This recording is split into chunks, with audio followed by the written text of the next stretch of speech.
HIP terhadap rancangan ini seperti itu Pak? Isu ini sebetulnya sudah lumayan, sudah lumayan redup sebenarnya kalau kaitannya dengan RUU HIP. Karena memang RUU ini direaksi oleh banyak pihak. Kalau kita cluster itu ya kalangan civil society, ormas-ormas keagamaan mau muslim maupun non muslim begitu rupa kerasnya mereaksi RUU HIP. Kenapa RUU HIP ini mendapat reaksi keras? Karena baik naskah akademiknya yang 100 halaman itu maupun rumusan draft RUU-nya yang 60 pasal itu dinilai amat sangat sensitif, hanya mengingatkan orang pada pertentangan ideologis ketika proses perumusan Pancasila yang secara final ala apa itu? Kita tahu bersama bahwa Bung Karno punya jasa yang luar biasa besar atas berdirinya negara ini, termasuk juga pertama kalinya menyebut istilah Pancasila yang juga menghasilkan rumusan Pancasila yang dikenal rumusan 1 Juni. Berikutnya itu nggak selesai, PPKI, kemudian ada Panitia 8, kemudian ada Panitia. Berikutnya ada rumusan Pancasila tanggal 22 Juni yang juga dikenal dengan istilah Piagam Jakarta. Di dalam rumusan Pancasila 22 Juni Piagam Jakarta itu sila pertama menjadi perdebatan yang luar biasa. Ya, ini sila ketuhanan yang Maha Esa dengan kewajiban menjalankan syariat Islam bagi penghulunya. 7 kata dari sila pertama ini yang menimbulkan pertentangan dahsyat antara kelompok nasionalis dan kelompok Islam. Kelompok nasionalis menganggap loh, kok menjadi negara agama konsepnya. Kan Indonesia bukan hanya Islam isinya. Indonesia yang ada ini kan bukannya Islam, tapi juga dari sisi agama ada Hindu, ada Buddha, ada Katolik, ada yang lain-lain gitu, termasuk kepercayaan. Di mana rumahnya? Kalau sila pertamanya berbunyi seperti itu, hampir saja Indonesia tidak terbentuk karena rumusan Pancasila sila pertama di 22 Juni itu. Nah, proses berjalan dan kemerdekaan akhirnya dinyatakan dalam bersama. Tapi itu rumusan Pancasila belum selesai, belum tuntas. Dialektika yang panjang, singkatnya tanggal 18 Agustus disepakati tentang rumusan Pancasila 5 sila yang kita kenal selama ini sebagai termaktub dalam pembukaan Undang-Undang Dasar 45. Dari rumusan sila itu dan berikutnya di dalam batang tubuh Undang-Undang Dasar 45 pasal 29 disimpulkan dan merupakan kesepakatan bersama. Indonesia bukan negara agama, tapi juga bukan negara sekuler. Sekali lagi, Indonesia bukan negara sekuler, tapi juga bukan negara agama. Meskipun begitu, tidak seorang pun warga negara Indonesia yang boleh tidak memeluk agama atau kepercayaan. Jadi bukan negara agama, bukan sekuler. Artinya kalau sekuler itu negara nggak boleh turut campur urusan agama. Kalau negara agama berarti ya seluruhnya menjadi domain. Nah ini kan luar biasa. Sehingga konsepsi Indonesia merupakan negara yang punya kebesaran keren, dahsyat dengan Pancasilanya, yaitu nasionalis religius atau religius nasionalis betul-betul terjadi. Ternyata dinilai banyak pihak, naskah akademik dan materi muatan norma yang tertuang dalam draft RUU HIP itu tidak mencerminkan Indonesia sebagai kesepakatan, cenderung sosialis atau sekuler. Itulah protes banyak pihak. itulah yang menyebabkan penolakan keras. Boleh dibilang selama masa reformasi ini umat Islam bersatu seluruhnya, atau bahkan kekuatan sipil beragam semuanya di isu ini. Sebelum-sebelum di banyak isu ada punya beragam pendapat, tapi untuk isu ini saya kira kekuatan sipil bersama-sama bersatu, tidak mau mengutak-atik lagi. Melihat dari RUU itu sendiri, dari PBNU melihat poin apa saja sih Pak yang sebenarnya bermasalah, terutama terkait salah satu yang saat ini kan lagi ramainya di pasal 7 itu, kemudian yang berketuhanan dan yang berkebudayaan. Nah ini bagaimana sih Pak? Nah itu tadi, jadi itu saya menyampaikan secara umum. Pada detailnya, baik naskah akademik yang ada 4 reasoning dasar kenapa perlu ada RUU HIP, itu ya mencerminkan itu tadi, mencerminkan pemikiran yang mengarah ke sekularisme itu yang dilihat. Nah itu kemudian tertuang di dalam urusan pasal-pasalnya. Misalnya, apakah memang betul semata-mata keteledoran tentang tidak dimasukkannya TAP MPRS yang dinamakan orang, atau TAP MPR satu jagat? Apakah kesengajaan? Itu kan menjadi pemicu dan polemik. Lalu tentang pasal 7 yang ciri Pancasila, kemudian bisa dibilang Trisila Ekasila. Nah, Trisila Ekasila itu adalah Pancasila yang 1 Juni itu, bukan yang 22 Juni, yang juga belum disepakati bersama saat itu, dan sudah pasti bukan Pancasila yang sudah disepakati bersama 18 Agustus. Itulah yang memicu polarisasi dan potensial membangkitkan memori lama kalangan Islam tentang pertarungan ideologi yang bisa menyulut pada konflik ideologis, yang bisa mendorong perpecahan bangsa.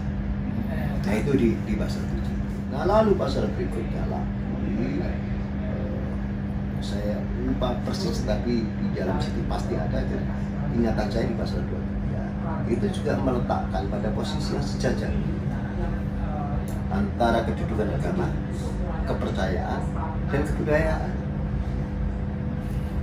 Diatur di dalam satu. Padahal kalau kita kembali ke rumusan patokan kita adalah Pancasila 1845 yang ada di pembukaan Undang-Undang Dasar. Sila pertama itu menjiwai sila-sila yang lain. Nah, kebudayaan itu produk manusia. Agama turun dari langit. Bagaimana bisa disejajarkan? Nggak bisa. Karena kebudayaan itu adalah infrastruktur untuk menjalankan agama. Contoh, Mbak Muslim kan? Muslim, sholat. Kita pakai pakaian, mau kena kalau perempuan, atau apa bahasa lainnya mau kena itu? Mau kena model apa saja, itu karya budaya, itu cipta karya manusia. Boleh warnanya kuning, warna merah, warna hijau, yang penting menutup aurat. Itu budaya. Beda. Nah, fungsi kebudayaan kita letakkan sebagai sarana dalam ketika agama ya, untuk menjalankan agama. Sehingga tidak bisa disejajarkan antara karya manusia dengan karya Tuhan.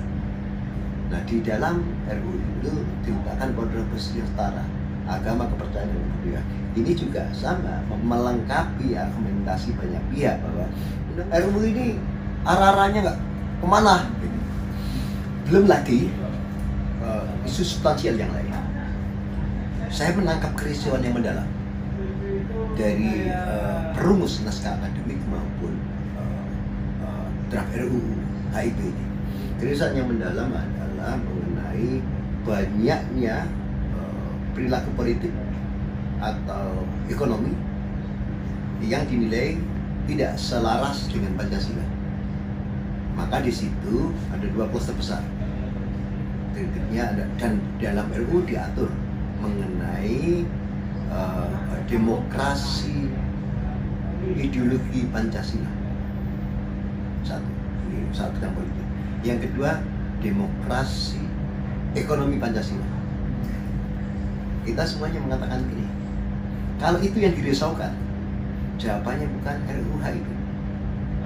Kenapa? Kalau problem kita berbangsa bernegara hingga saat ini dari merdeka belum mencapai tujuan pembangunan, misalnya, dan politik kita semakin, mohon maaf, liberal, uang segala-galanya, ya, maka penyelesaiannya bukan di RUU HIP dong.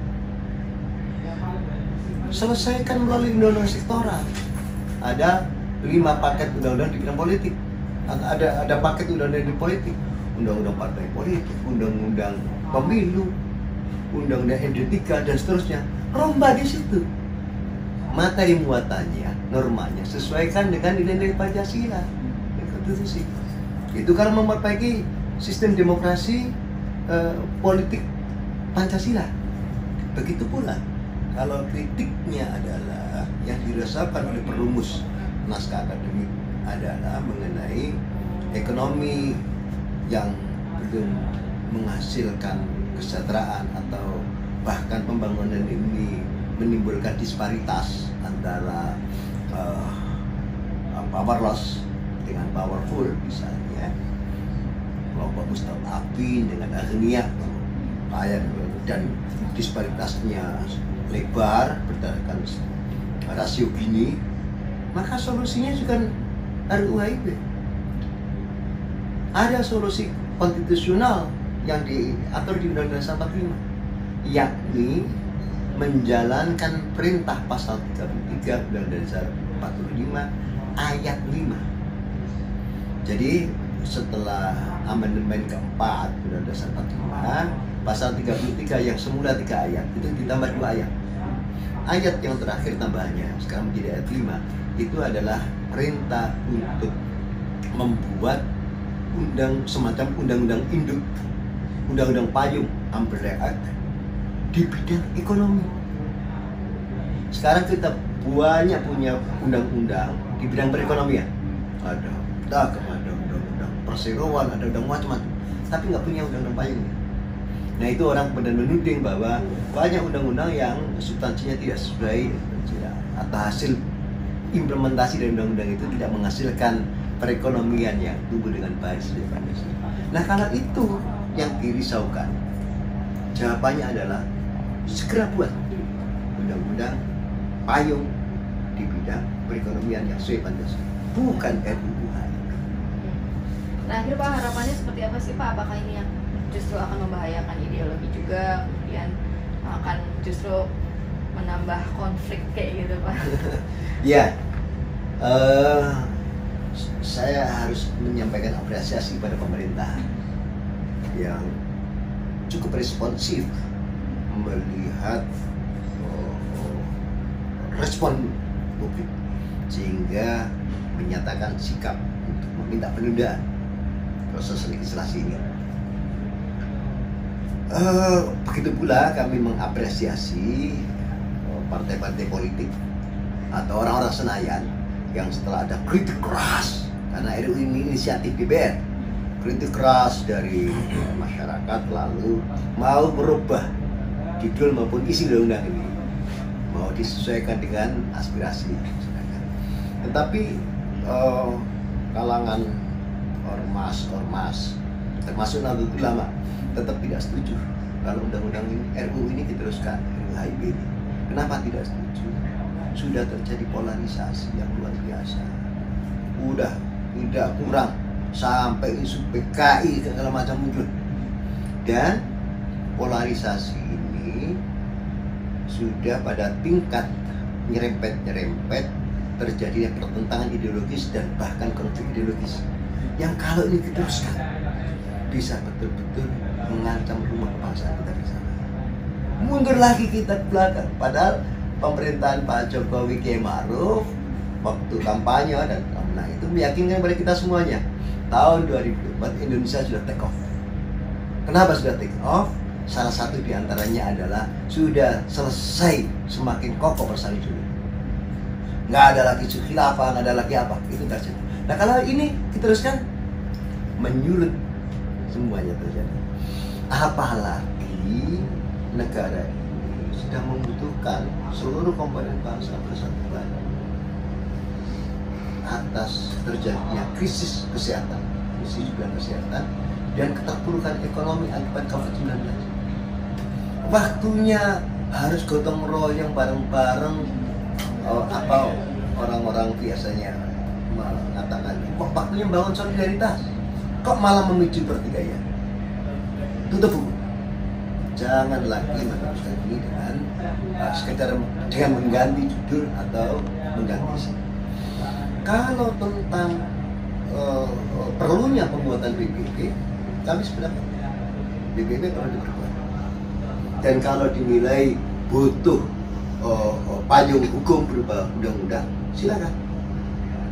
Tapi pintunya melalui proses yang baru sama sekali, membuat naskah akademik baru, membuat draft RUU baru, sama sekali baru.